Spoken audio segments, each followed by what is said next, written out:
The Culdee Railway was back in service after a long winter.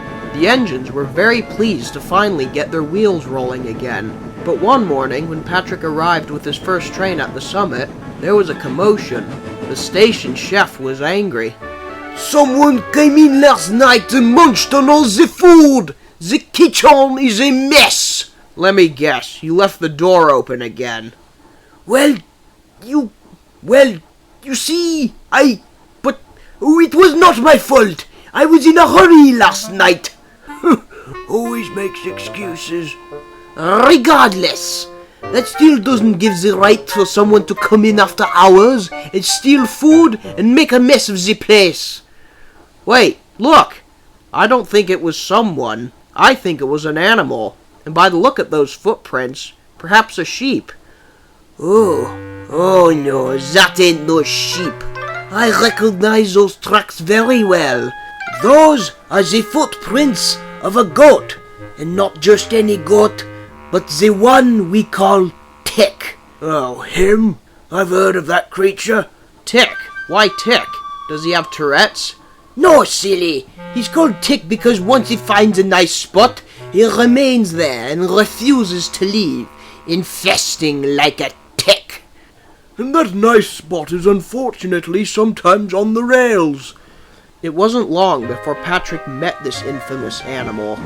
A few days later, he arrived at Skarloey Road Station and had a drink.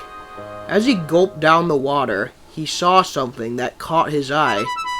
You! Oh, me? No, the goat over there. It's Tick. Oh dear, that mountain goat only brings trouble. Last time I met him, he snuck into my cab at Devil's Back and tried to nick my driver's sandwiches. He put up quite a fight. That night, it rained quite heavily. The engines were packed tight in their shed at Kirk Matchin. It was difficult to sleep. So, anything interesting happened today? Well, my driver showed up hungover today. Probably too much partying last night. I didn't know there were such opportunities in such a remote area as this. He lives in Croven's Gate. Ah! I guess we all know the nightlife there is a little rough. Tell me about it. Just ask a Skarloey. Will you turn that awful electronic rubbish off? Oh, come on. I kinda like it. I saw that goat again today. You mean the evil one? I'm sure he's not evil. He's probably just hungry. I think he wants a bit more than food if he's blocking the line. He's a bunch of mischief, is that goat. And that's why my driver and fireman are both prepared to put that goat in his place when I next meet him. The next time Patrick met the goat happened to be the next day, and to put it simply, he had no idea what he was against.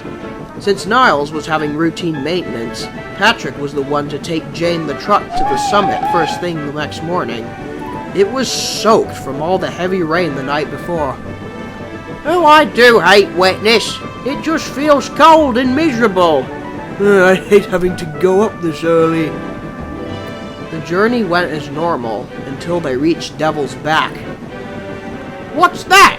There's something on the line. It looks like an animal.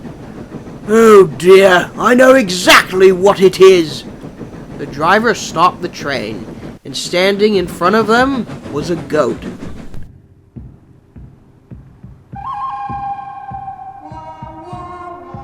Right, here we go. Patrick whistled loudly, which obviously did not work. The guard then tried whistling himself, but the goat didn't budge. What a stubborn little ass! This calls for Plan B. What's Plan B? Oh, this. The driver walked towards the goat, and then... Jesus! The goat jumped, but remained on the tracks.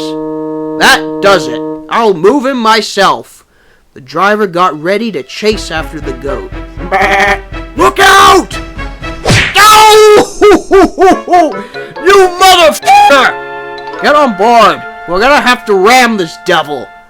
No, don't kill it. Just go slow enough so he has time to react. The fireman quickly pulled the driver back into the cab, who was still in a lot of pain downstairs. Patrick hissed loudly and slowly moved forward. The goat was still and stared straight into Jane's soul. Get off the tracks! The train was inches away when the goat realized it could not win, and it scampered off. The crew cheered, and Patrick went up to full speed, but their troubles were far from over.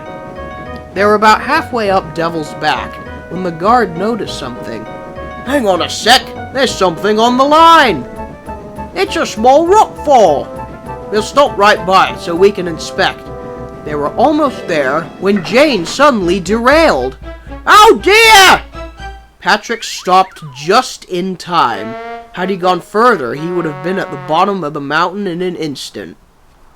Well, that was close.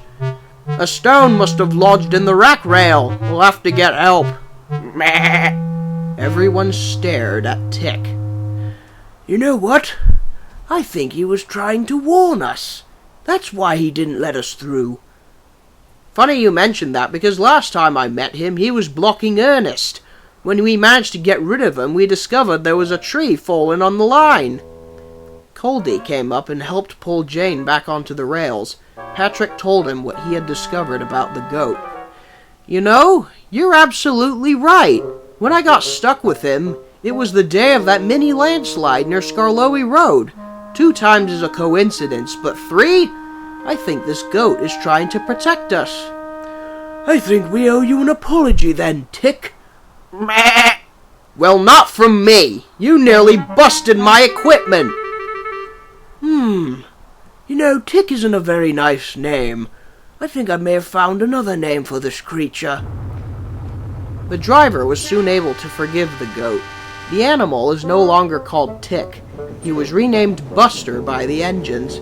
They thought it was only appropriate as he was pretty good at busting things. He rarely causes trouble now, but the engines know if he attempts to ram their train, it's only to warn them of danger ahead.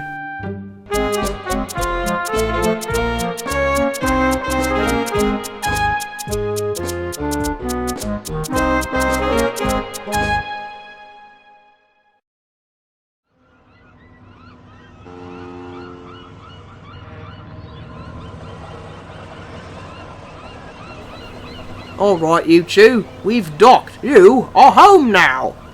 Well, it's about bloody time.